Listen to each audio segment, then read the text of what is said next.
With 3.7.3, we've added in the ability to specify the distribution of values across the conveyor using an array in addition to the existing way of using a graphical. The way it works is relatively simple. The array has a set of values. In this case, they're going to start out being equal.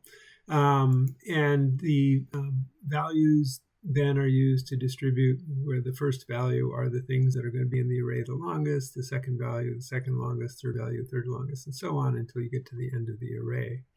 The way this is used is we simply specify order distribution with a star, indicating that we're looking across only one dimension in this case, but a one-dimensional slice of the array.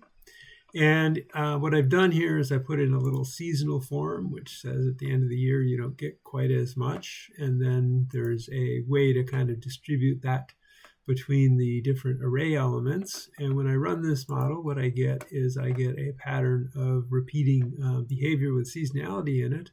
And one of the nice things about this is that the integral of this will be exactly right. You don't actually have to worry about matching the area under the curve that you would if you'd used a normal graphical for seasonality.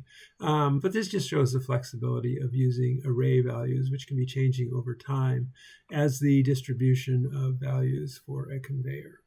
Just a note, the conveyor here is not a FIFO conveyor, and likely you will not want to be using FIFO conveyors if you're using this approach where there are changing values, although if you have constant values, obviously FIFO conveyors will work just fine.